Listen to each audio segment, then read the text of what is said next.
Hablamos con José Carlos Ruiz, autor de Filosofía ante el desánimo. José Carlos es un ya viejo conocido por los lectores de Periodista Digital, porque tuvimos el placer de entrevistarle hace algunos meses por un libro que se puede decir que se convirtió, bueno, en un fenómeno de ventas, que era El arte de pensar, y ahora regresa para hacernos pensar, pero con un título cuanto menos impactante: Filosofía ante el desánimo. Vamos a ver qué quiere decirnos. José Carlos, buenos días, gracias por atendernos.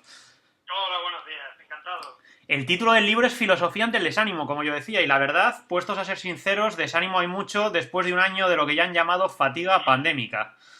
Es verdad, el término fatiga se ha puesto ahora de moda en muchos medios de comunicación, pero yo lo comencé a escribir mucho antes de la pandemia, o sea que me pilló la pandemia ya casi acabándolo, las cosas como son. Tuve que introducir y remodelar en algunos capítulos, haciendo el análisis de lo que sucedía para prolongar el tema del desánimo dentro del contexto de la pandemia, pero venía de antes, ¿no? Yo había notado ya y había percibido mucho en mi contexto personal, pero también a nivel social, una angustia enorme por ir construyendo una identidad que se saliera un poco de los criterios que el sistema iba marcando, ¿no? Uh -huh.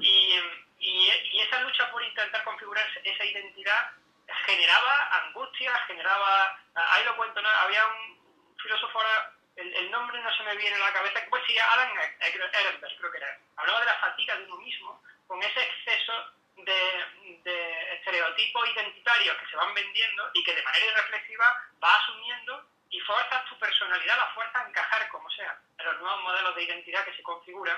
Y claro, como al final pues, violentas tu personalidad para encajar en esa identidad, el desánimo se va apoderando de ti en múltiples facetas de esa identidad. Y ahí hablo pues, de cómo el desánimo se va adentrando en las relaciones amorosas o en el concepto de amistad, o cómo el entretenimiento también termina generando cierto desánimo porque intentas que encaje en unos criterios que en muchos casos no seleccionas, o los nuevos modelos de violencia que se van filtrando y que también causan desánimo. Es decir, me parecía que había que trabajar ese concepto desde la filosofía y no ofrecer una guía de autoayuda. Por eso no es contra el desánimo, es decir, es muy importante en este caso la palabra ante el desánimo, porque lo que intento es que cuando se acerque el lector al libro, al final de lo que tenga presente es un diagnóstico o una diagnosis en torno a esas líneas temáticas de lo que yo creo que son esenciales en la construcción de la identidad. Sucede, José Carlos, en algunos que otros conceptos, seguro que para los lectores que ya conozcan tu obra no se sorprenderán, en el que incides. Bueno, por ejemplo, hay conceptos que en tu anterior libro ya hablabas y ahora rescatas, cuando, por ejemplo, alertabas de la extrema presencia de la pantalla en nuestras vidas.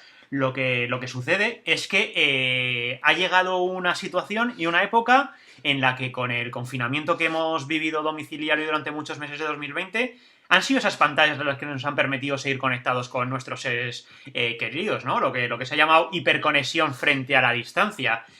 ¿Con qué nos quedamos entonces? Con su, digamos, extrema presencia, pero también le vemos hay una utilidad que nos ha salvado a más de uno para seguir en contacto con nuestra familia. Sin lugar a dudas, o sea, nadie puede ponerle un pego a las ventajas que tiene la comunicación mediatizada por la pantalla, pero tú has dado con la palabra clave, has dicho conectados. Entonces, yo el peligro lo veo en que confundamos la conexión con la relación. Es decir, que en muchos casos una pantalla mediatiza, es decir, se pone entre medias de dos sujetos que se comunican. Eso elimina uno de los factores esenciales en la construcción de la identidad, que tiene que ver con la creación, por ejemplo, de vivencias. Es decir, una vivencia se produce cuando se hace en vivo y en directo. Y claro, cuando tú no puedes hacerlo, al final lo que haces es conectarte con otra persona y hay un elemento entre medias que cercena mucha de la información sensorial que tiene que estar funcionando cuando se trata de construir esa vivencia. Entonces, desde el momento en el que nosotros empezamos a mediatizar las relaciones, es decir, ponemos entre medias una pantalla o un WhatsApp o una red social para estar comunicándonos constantemente con los seres queridos, lo que hace es, entre comillas, ¿no?, ejercer una conexión a través de un criterio de separación, de manera inevitable. Entonces, no me parece mal siempre que a la mínima de cambio podamos recuperar la vivencia. El problema está en que nos acomodemos o empecemos a sustituir la relación por la conexión. Ahí es donde yo veo el peligro de que al final pues, el desánimo se vaya apoderando de esa construcción de la identidad. El índice de esta filosofía ante el desánimo que tengo aquí entre mis manos, te sumerges en conceptos que son la identidad, el amor, la amistad, la edad, el entretenimiento, la ignorancia o el dolor, etcétera, etcétera. Entrando de lleno en el amor, que ha sido, bueno, a lo mejor hoy en día hemos comprobado cómo el amor también se ha convertido en una especie de negocio, ¿verdad? Ya hoy en día se puede negociar en nuestro sistema con el amor. Sucede que la pandemia ha hecho estragos en este apartado. El índice de divorcios y rupturas ha sido elevadísimo en estos meses. Sí, ahí comento un poco el análisis que hice de esa parte del aumento de divorcios que ha sido brutal, ¿no?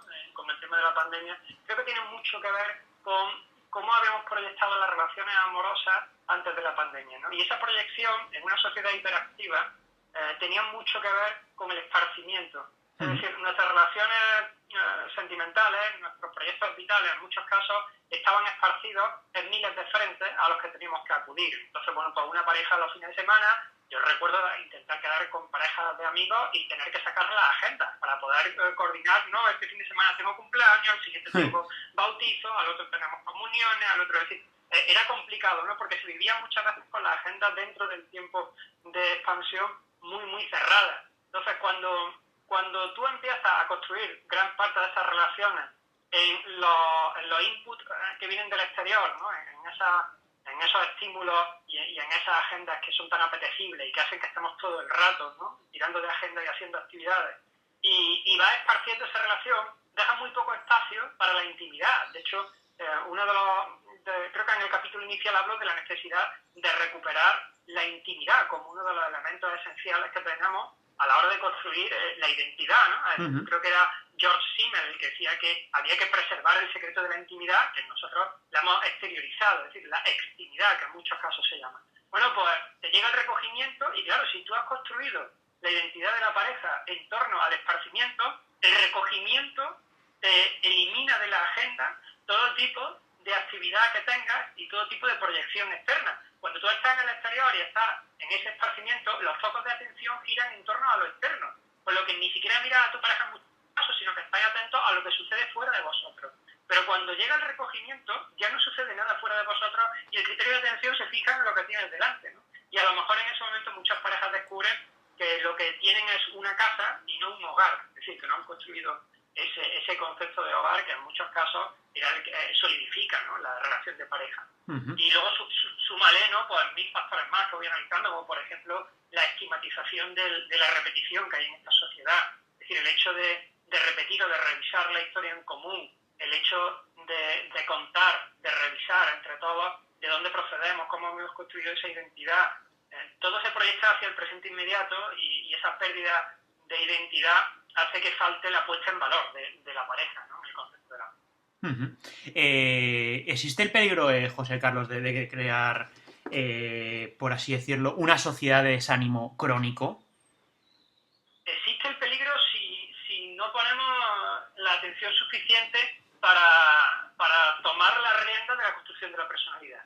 Yo por eso digo que si no activa el pensamiento crítico en una serie de elementos fundamentales en esa construcción de la personalidad, al final lo que hacen es filtrarse desde el exterior hacia el interior todos esos modelos idealizados, ¿no? Por ejemplo, a través de la psicología positiva, esta que se puso de moda en el año 2000 con Seligman, del yo puedo, tú puedes, y empodera el ego, ¿no? Sobre todas las cosas. Y si tú no lo haces, es decir, si no pones ese criterio de análisis para tomar las riendas de tu personalidad y forjar el carácter, es decir, esa forja del carácter que se va haciendo desde pequeñitos, ¿no? Y que a medida que vamos siendo adultos tiene que tener criterio, es muy probable que en una sociedad donde se ha perdido la jerarquía en los deseos y en los sueños, piensas que todo es accesible y que todo es factible. Es decir, cuando se pierde la jerarquía, una de las críticas que hago en el libro es que los sueños hasta hace poco eran sueños y los deseos eran deseos. Y los sueños estaban muy alejados y eran pues ideales a los que te hacían sonreír cuando pensabas en ellos, ¿no? Y tenía una aspiración latente muy de fondo, ¿no? Pero que no se activaba, no activaba el deseo, porque era un sueño lejano muy bonito. Pero de repente los sueños, digamos que bajan de categoría ontológica y se sitúan al nivel del deseo. Y de repente todos los deseos se ponen en una línea horizontal y con una sensación de accesibilidad enorme. Pues lo que hace que el sujeto piense que puede ir consiguiendo pues todos esos deseos de manera, pues, digamos, te diría casi autodidacta, porque se ven 5 cositas, 5 charlas de coaching y tal, y entonces se activan, ¿no? Y claro, el desánimo va a aparecer inevitablemente, porque si no tienes esa jerarquía y encima no conoces ni los contextos ni las circunstancias reales donde te desenvuelves, es muy probable que ni el amor sea como lo has planteado, ni las relaciones personales de amistad sean como lo has planteado, ni el trabajo te dé la satisfacción que te han dicho que te tiene que dar. El desánimo se puede convertir en un elemento crónico constante donde tú empiezas a notar que no consigues llegar a ninguna de las metas que en teoría has asimilado como óptimas.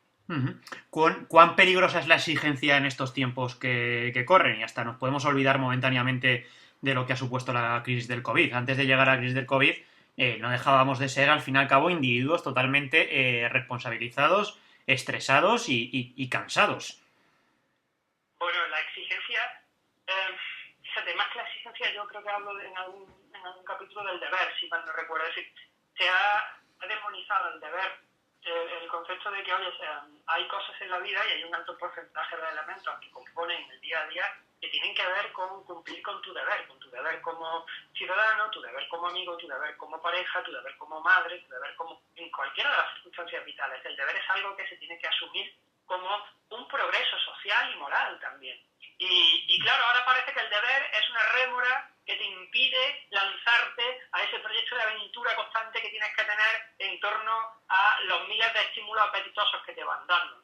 Entonces, la exigencia en el deber, yo creo que habría que empezar a recuperarla desde los procesos educativos si queremos que la gente entienda que el proyecto de vida tiene un porcentaje elevado de deber y no tanto de placer. Es decir, el concepto de vender un proyecto de vida placentero es peligroso si entendemos el placer exclusivamente desde el punto de vista hedonista. Oye, a veces ante situaciones extremadamente graves, como la que vivimos ahora, a lo mejor la solución a veces es cuanto menos sencilla. Por ejemplo, pensar y caminar, propones tú en la obra. ¿A qué te refieres? Bueno, a ver, sencillo. Bueno, sencilla me refiero No. que es de esas cosas que todavía pues se pueden hacer, todavía están permitidas y tampoco es complicado, ¿no? Si lo encaras con la actitud necesaria. Sí. De hecho, el capítulo que dedico a caminar tiene mucho que ver con la capacidad de, fíjate, creo que es un acto de rebeldía en el siglo XXI salir a caminar por caminar, es decir, pasear, sin propósito, sin ningún criterio específico que tenga que ver con, pues no sé, buscar tiendas o visitar algún lugar en concreto. Las rutinas que favorecen el pensamiento, entre otras cosas, tienen mucho que ver en la filosofía, se ha visto mucho también con el caminar, porque ahí hablo de recuperar el concepto de transeúnte en el sentido de que cuando vas construyendo esa identidad, incluso en épocas de crisis, si tú has tenido antes, previamente, los transeúntes iban con su ganado a 5 o 6 puntos que tenían clave a los que trasladaban el ganado cuando había que mudarse por épocas para que se comiese en un sitio o el ganado comiera en otro. Entonces tenías como 4 o 5 focos establecidos, entonces ibas caminando de un sitio a otro, había un tránsito, es cierto, cambiaba de paisaje, cambiaba de estación de año, pero cuando llegaba al sitio, ese sitio ya lo conocía. Es decir, tú habías desarrollado en ese proyecto vital 3, 4, 5 lugares estables en los que pasara lo que pasaba, sabías que si transitabas hacia ellos y llegabas, pues tenías un hogar porque tú has ido construyendo ese concepto de hogar en 4 o 5 lugares. Y eso yo creo que se ha perdido. Es decir, la desorientación del caminante contemporáneo hace que todo el rato empecemos a estar transitando de un nodo hacia otro nodo, pero sin ningún rumbo fijo, porque lo importante ya parece ser que solamente es transitar y mantener el tránsito constantemente, ¿no? El flujo, con lo que pierdes también el proyecto yo recuperé ahí la palabra del peregrino, ¿no? Es decir, sí. El peregrino era alguien que salía de casa con un objetivo muy claro y que sabía que la persona que volvía después a casa no era la misma que salía, porque el trayecto, el lugar al que llegaba y la vuelta había transformado a esa persona. De hecho, era la intención del peregrino. Según, desde esa perspectiva, hago una propuesta, ¿no?, de utilizar tanto la transhumancia como el peregrinaje como dos elementos importantes. Hablemos de dos términos que, en mi opinión, causan furor e ilustran a la perfección los tiempos que corren. Son los del tonto colectivo y el idiota contemporáneo. Del primero, aseguras que el sujeto normal que se enfrenta a la masa idiotizada tienes asegurada la derrota. ¿Por qué lo dices? Bueno, porque, a ver, si tú te enfrentas a una masa idiotizada, la masa, el poder de la masa siempre es infinitamente mayor que el individuo que tiene esa necesidad de enfrentarse por algún motivo, sea el que sea, a la masa. Es decir, el idiota contemporáneo, además, tiene la ventaja de que la red, Internet, le va a dotar de una serie de mecanismos donde va a encontrar siempre refugio para defender sus sesgos, que les va a poner en ciernes una credibilidad a su relato para sí mismo.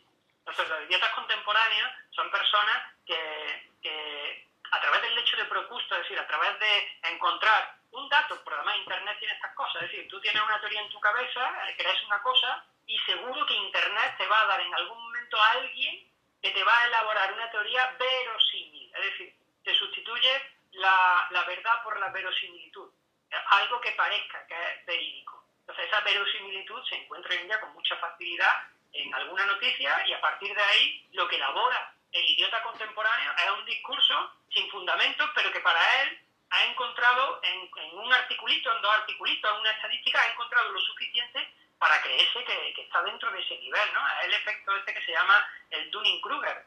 No sé, creo que lo cuento en el libro, ¿no? Son dos psicólogos que encontraron que las personas eran capaces de hacer juicios muy especializados sobre algo, es muy complicado, ¿no? Porque se leían dos artículos sobre ese tema y entonces elaboraban ya una opinión y un juicio que consideraban que era forjado bajo una base científica, porque había leído exclusivamente dos pequeños artículos, ¿no? Y ellos demuestran cómo precisamente el idiota contemporáneo no se da cuenta de eso y al final asume esa realidad exclusivamente con dos articulitos. En cambio del idiota hipermoderno podemos decir que se centra en reafirmar sus creencias y considera de vital importancia hacerlas públicas. Y bueno, yo me atrevo a añadir, ¿no?, que por desgracia parece que arrastran una corriente de opinión hoy en día gracias a las redes sociales. Lo vemos todos. Si uno tiene una cuenta en Twitter, bueno, no vamos a dar ejemplos porque eso está a juicio de cada uno, pero es muy palpable ver cómo está funcionando la comunicación en las redes sociales. Sí, lo que pasa es que a mí me pasa a veces también que caigo en la trampa de pensar que lo que ocurre en las redes sociales es lo que ocurre en la realidad. Y creo que hay un porcentaje representativo muy, muy pequeño, ¿no? Y que muchas veces lo que funciona en la red social es el ruido, pero sabemos que no hay, o creo que no hay mucha credibilidad en ese ruido. Que también es comprensible que una red social se convierta en un instrumento casi erótico para el idiota que por primera vez capta el foco de atención de una comunidad a la que antes no tenía acceso. Y ahora de repente, pues una comunidad nacional o internacional es capaz de leer tu tweet o de leer lo que has puesto en una red social y aprobarlo o reprobarlo, pero te escucha.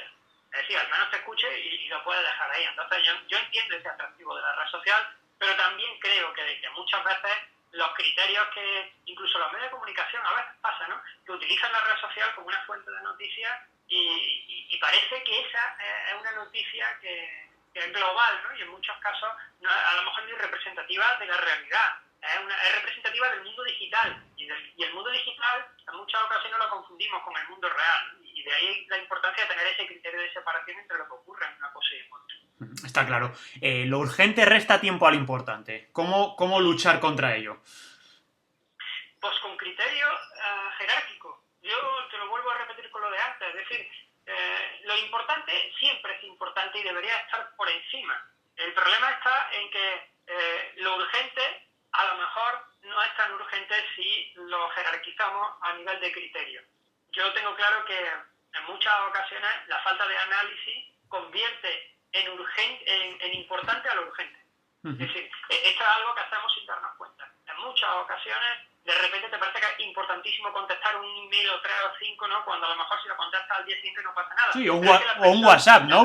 Porque está mal visto hoy en día responder un WhatsApp 2 días después. Se ha convertido en un elemento de violencia. Yo ya hablo de esa violencia. Esclavizante. Sí. Claro, puede violentar a una persona dejándole en visto. Porque esa persona considera que no eres lo suficientemente importante para ella para que le hayas contestado en la media hora después de que te mandó el WhatsApp. Y entonces hace una interpretación de lo que en teoría tú deberías estar pensando desde su perspectiva, ¿no? Y estamos entrando en una sociedad donde convertimos, yo creo, en importante la urgencia.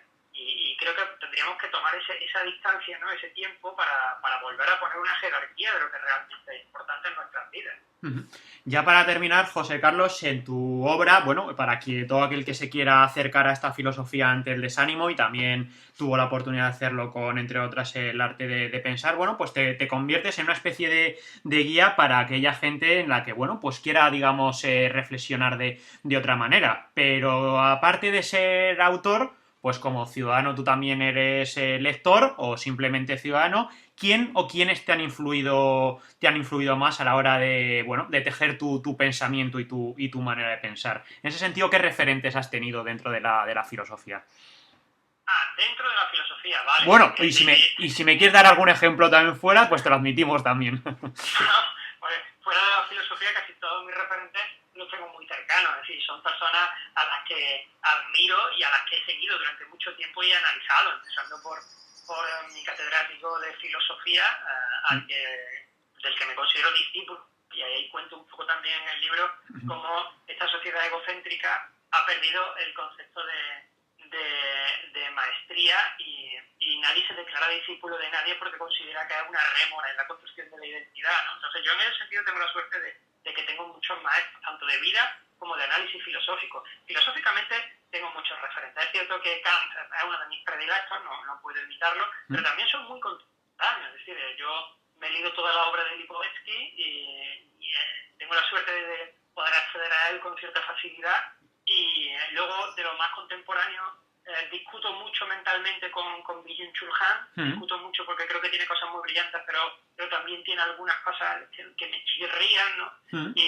Y utilizo bastante los clásicos, es decir, si tuviese que quedarme solamente con un filósofo o con un libro, igual me quedaría con las cartas a Lucilio de Séneca, que es mi paisano, al que releo con cierta frecuencia, o Ortega y Gasset, que me parece uno de nuestros grandes, que no termino de verlo como me gustaría verlo bien posicionado a nivel intelectual. No, no, en España cuanto menos, es una cosa llamativa, ¿no? Sí, sí, que es Que no llamativo. rindamos ese, bueno, por lo menos esa atención, no, ya no digo tributo o pleitesía, pero esa atención a alguien que ha sido tan importante y que es tan importante. Además, yo creo que es que en Ortega, si empiezas a leer Ortega, encuentras casi de todo. O sea, era, yo te diría, un hombre casi renacentista, ocupó tantos temas, abarcó, tenía tantas intuiciones, tenía una chispa de creatividad en los análisis que hacía, ya fuese de la tecnología, de la literatura, ya fuera de la sociedad del momento. Me parece de una brillantez muy poco común, ¿eh? Y bueno, y lo tenemos ahí, que no, yo creo que no termina de estar en el sitio que debería, pero bueno, es mi opinión. Pues seguramente es una opinión compartida por muchos y alguien se lo tendrá que hacer mirar. Podríamos hablar mucho más rato, pero animamos como siempre a los lectores a sumergirse en esta filosofía ante el desánimo, que seguro que no les decepcionará. De momento agradecemos a su autora, José Carlos Ruiz, que haya estado esta mañana con los lectores de Periodista Digital. José Carlos, muchas gracias. Gracias a